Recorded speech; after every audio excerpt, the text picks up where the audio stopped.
What's the first thing someone does when they stop loving you? It's not always slamming doors, yelling, or asking for space. In fact, it's usually far more quiet.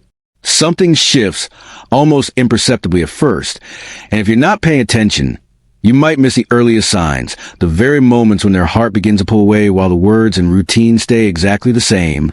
This video is not about drama, not about accusations, and certainly not about guessing games. It's about clarity. Because when love fades, it often leaves a trail, a soft, subtle trail of behavior changes, emotional distance, and withheld connection that tells a real story, even when their lips don't.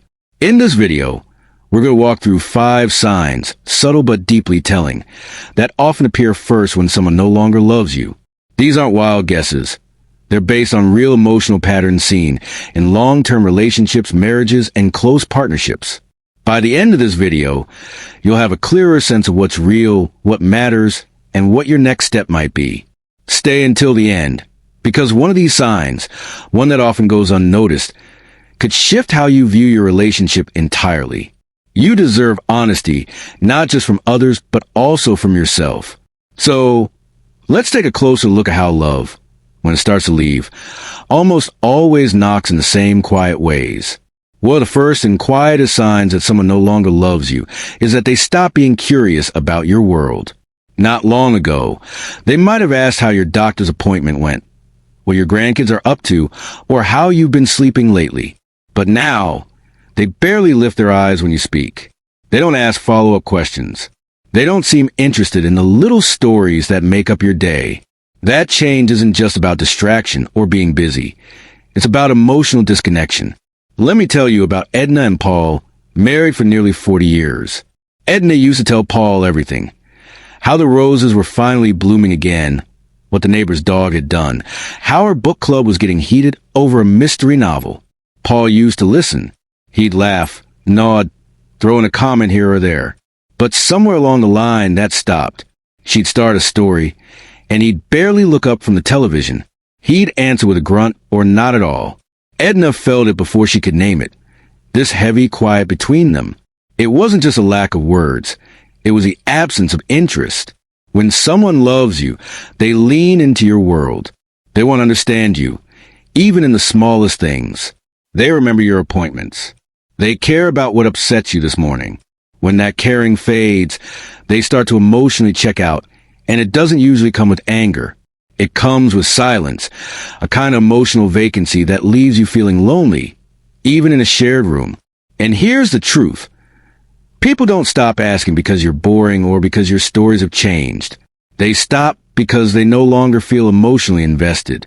You become background noise instead of the main character in their day.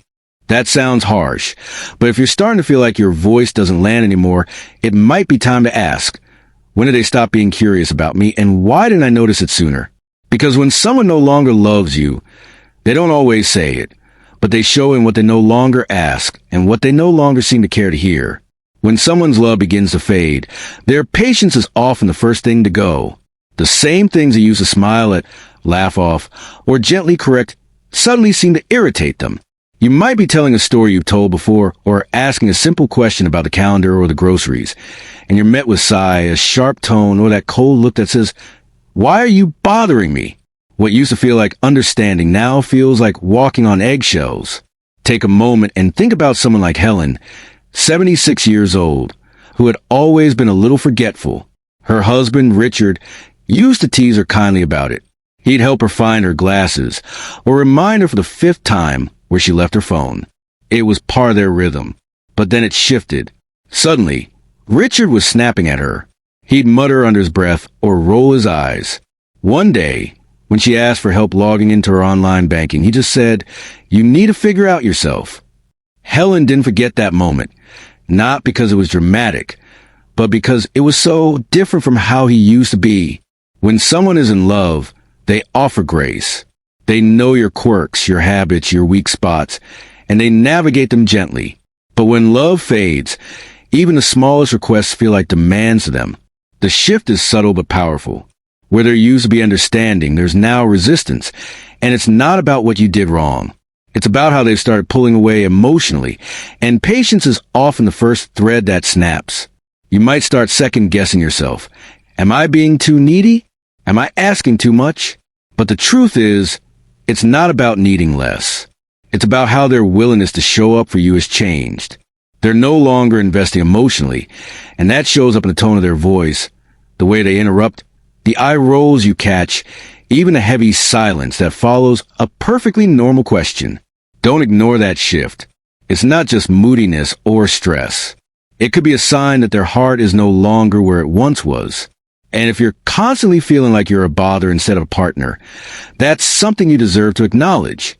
If you're still watching this video and finding these insights valuable, please comment number 2 below to let me know you're here. And if you haven't subscribed yet, I recommend you subscribe and turn on the bell so you don't miss any videos. Your support helps us continue creating good content to inform and inspire you. Now, let's move forward. When love begins to disappear, time starts to disappear with it. Not time in the sense of hours or days on a calendar, but the kind of time that feels shared, meaningful, and chosen. You'll notice that they stop making plans with you, not because they're busy, but because they don't want to. They usually sit beside you during your favorite shows or join you on the porch in the evening.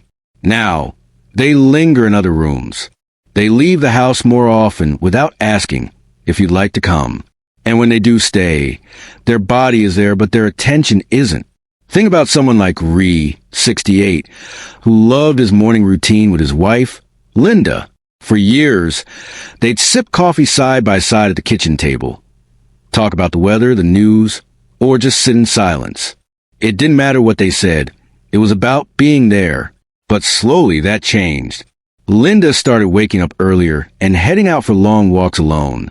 The coffee was already made, the table empty. She said she needed time for herself. Ree understood until it kept happening day after day. He started to feel like a guest in his own marriage. When someone loves you, they carve out time because time is a form of love. But when that love weakens, so does their desire to be close. And often, they won't explain it. They'll say they're tired.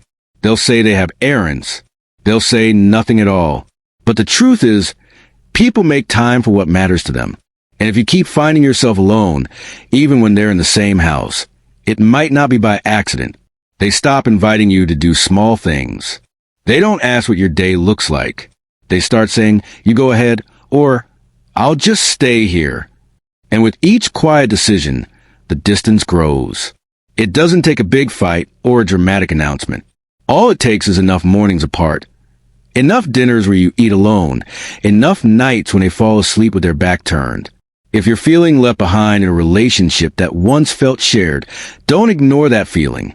Because when someone no longer loves you, the time they give you isn't reduced, it's removed. And that kind of silence speaks louder than words ever could. There comes a point, often quietly, when someone stops letting you in, not just into their day, but into their inner world. You used to hear their worries, their hopes, their thoughts about life, work, or family. But now, it feels like they're wearing a mask. They answer with surface-level comments. They say things like, it's fine, or don't worry about it. But you can tell something's different. Something's being kept behind closed doors. And the most unsettling part? You no longer feel like their safe place. Let's talk about someone like Gloria, 71. Her partner, Samuel, had always been open with her. He'd vent after a long phone call with his brother. He'd talk about his fears when his niece's surgery was coming up. He even used to call her his best friend. But over the past year, that changed when his cousin passed away. Gloria didn't find out until a week later. When she asked why he hadn't told her, he just said, I didn't want to burden you. But she knew that wasn't the reason. It was easier for him to carry alone than to invite her in. That shift doesn't happen overnight. But when someone no longer loves you, they start to close the emotional doors. They still talk, yes, but not about what matters, not about what's real. You begin to feel like a roommate instead of a partner. The big decisions get made without you. The thoughts you used to share over dinner now sit quietly in their head, and you don't even know what's missing until you feel the distance growing. People don't just stop talking. They stop trusting you with their truth. And that hurts more than silence because it means they no longer see you as a person they turn to when life gets heavy or uncertain. They might still be kind, still do the dishes, still sit beside you in church. But the warmth is gone. The closeness is gone. And when you try to reach for it, when you ask what's wrong or try to connect, they pull back, not always with anger, but with avoidance. They say, "I'm just tired," or "You wouldn't understand." But what they're really saying is, "I've already turned inward. I've already begun to disconnect." If you're still watching this video and finding these insights valuable, please comment number 4 below to let me know you're here. And if you haven't subscribed yet, I recommend you subscribe and turn on the bell so you don't miss any videos. Your support helps us continue creating good content to inform and inspire you. Now let's move forward. When emotional closeness begins to fade, the body often follows. You'll notice fewer hugs, less eye contact, no more lingering touches on an arm or a kiss on the forehead for no reason. Even sitting together on the couch starts to feel like two people sharing space, not connection. Physical closeness, for many couples, is where unspoken love is kept alive. So, when that disappears, it doesn't just feel lonely. It feels like the love has physically stepped back. Think about Martin and Alice, married for 45 years. For most of their lives, they were naturally affectionate, holding hands during walks, rubbing each other's shoulders after a long day. Martin always used to pull Alice in for a quick kiss before bed. But after his retirement, something changed. He became quieter, more distant. He'd turn his back in bed. He'd shrug off her hand when she tried to rest it on his knee while watching television. He stopped initiating any kind of touch, and slowly, Alice stopped reaching too. Not because she didn't love him, but because she didn't know where she stood anymore. Physical touch is a kind of language. It says, "I'm here, I care, I still choose you." And when someone no longer loves you, they stop speaking that language. They avoid it. They pull away. They stop reaching for your hand in public. They flinch slightly when you lean in for a kiss. It's subtle, but it cuts deep. And the longer it goes on, the harder it is to bridge that gap. It's not about passion or romance. Not always. It's about presence, reassurance, the feeling that, even in silence, you're still wanted. When that's gone, it's easy to question everything, to wonder if you've done something wrong. But often, it isn't about what you did. It's about how they feel and how they no longer feel drawn to you emotionally or physically. If you've noticed the warmth leaving the room when they walk in, or if your hugs feel more like polite gestures and genuine connection, it might be time to face what's no longer being said. Because when someone stops loving you, the body knows, and it starts showing you one distance at a time. Now that you've heard these 5 signs, take a quiet moment to reflect.